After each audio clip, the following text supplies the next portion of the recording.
Hashtag બેટબોલની વાતોમાં આપ સૌનું હાર્દિક સ્વાગત છે દોસ્તો. મુંબઈ ઇન્ડિયન્સ માટે અત્યારે ખરાબ દિવસો ચાલી રહ્યા છે.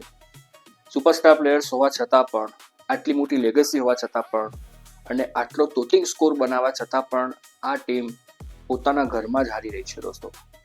બહુ ભારે હૃદય કહેવું પડે છે કે મુંબઈ ઇન્ડિયન્સના ફેન અત્યારે કેવું પોતાના અંદર ફીલ કરી રહ્યા છે. શરૂઆત થાય છે ભયંકર બેટિંગના વાવાઝોડાથી.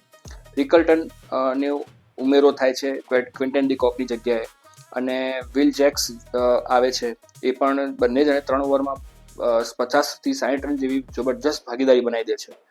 મિત્રો, હૈદરાબાદના બધા જ પ્લેયરોને બરોબર રીતે મેથી પાક ચખાડવામાં આવે છે, રનોના ઢગલા કરી નાખવામાં આવે છે અને લાગતું હતું કે આ 244નો સ્કોર કોઈ પણ હિસાબે એચીવ નહીં થઈ શકે.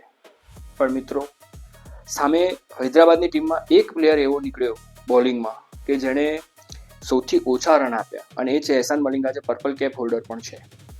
મિત્રો, પેટ કમિન્સની સ્માર્ટ થિંકિંગથી અને એહસાન મલિંગાની સારામાં સારી લાઇનવાળી બોલિંગના કારણે 244 રનનો સ્કોર તો બનાવી દીધો. લાગતું હતું કે આ મેચ 101% મુંબઈ ઇન્ડિયન્સ જીતવું જ જોઈએ અને જીતવું જરૂરી હતું જો આ ટુર્નામેન્ટમાં ટકાવવું હોય તો. પણ અનફોર્ચ્યુનેટલી મિત્રો, પરિસ્થિતિ એવી ઊભી થઈ કે ધીમે ધીમે એ ટુર્નામેન્ટની બહાર હવે ફેંકાવાના આરે આવી જ ગયા છે. કેમ કે પ્લે ઓફની જે રેસ હતી ને એમાં ઓલમોસ્ટ બહાર થઈ જ ગયા છે.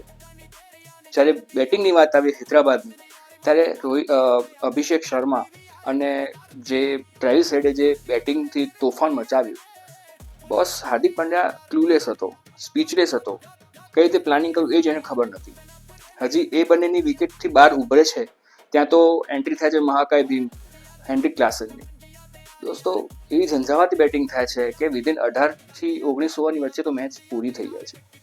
મિત્રો, હાર્દિક પંડ્યાનું ક્યાં આગળ મેનેજમેન્ટમાં ખાપ ખાય છે બોલિંગમાં કે જેના કારણે 250 રન પણ મુંબઈના બોલર્સો આપી દે, એટલે હદ કહેવાય દોસ્તો.